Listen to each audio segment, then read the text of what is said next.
আজ দেখাবো হান্ডি মাটন। তার জন্য 1 কেজি মাটন প্রথমে নুন হলুদ ভালো করে মাখিয়ে নেওয়া হয়েছে।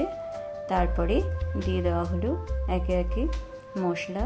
মশলার মধ্যে আছে লঙ্কা বাটা, আদা বাটা, রসুন বাটা, আর এখানে পরিমাণ মতো সর্ষের তেল দেওয়া হলো। দেওয়া হচ্ছে পেঁয়াজ কুচি, টমেটো কুচি দিয়ে সমস্ত মশলা দিয়ে মাংসটা ভালো করে মেখে নিতে হবে।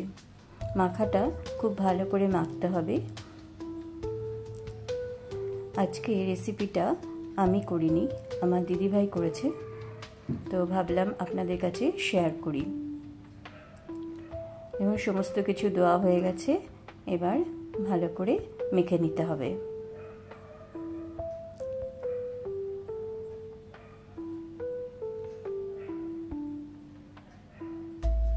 অনেকক্ষণ ধরে ভালো করে কষলে সমস্ত উপকরণ দিয়ে মাংসটাকে মেখে নিতে হবে। এখানে তেজপাতাও দেওয়া হয়েছে, আর দেওয়া হয়েছে গোটা গরম মশলা, এলাচ, দারচিনি, লবঙ্গ। সমস্ত মশলা মাংসে যা যা লাগে সব দিয়ে ভালো করে মেখে তারপরে মাটির হাঁড়ির মধ্যে দেওয়া হয়ে গেছে। এবার যে বাটিতে মাখা হয়েছিল সেই বাটিটা ধুয়ে এর মধ্যে জলও দিয়ে দেওয়া হবে। তার আগে আলু ভেজে রাখা হয়েছিল, সেই আলুটাও সাজিয়ে দেওয়া হচ্ছে।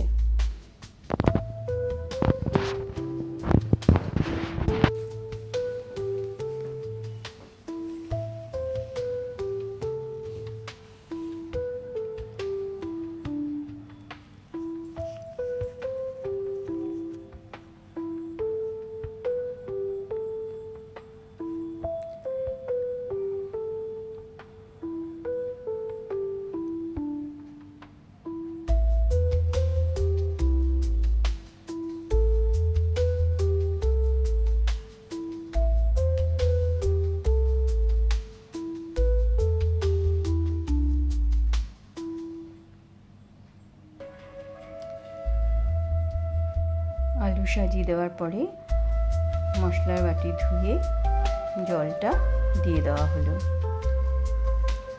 এবার এখানে আমাদের কাছে যেহেতু সরা নেই, তাই জন্য ওপর থেকে আর একটা মাটির হাঁড়ি দিয়ে চাপা দিতে হবে।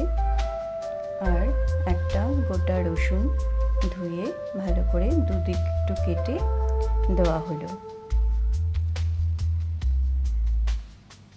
এবারে আর একটা হাঁড়ি দিয়ে চাপা দিয়ে আটা দিয়ে পুরো সিল করে তারপরে গ্যাসে বসাতে হবে। প্রথমে 5 মিনিট হাই ফ্লেমে রান্না করে তারপরে প্রায় 1 ঘন্টা লো ফ্লেমে বসিয়ে রাখতে হবে।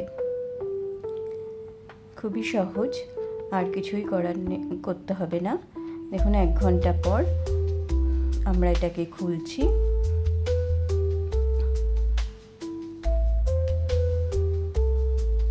দেখুন হয়ে গেছে আমাদের হান্ডি মাটন। এটা খেতে খুবই সুন্দর হয়েছিল, আর মাংসটাও খুবই ভালো সেদ্ধ হয়েছিল।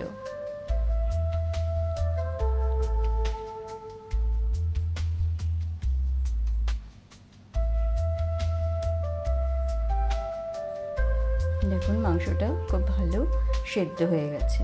এবার পরিবেশনের জন্য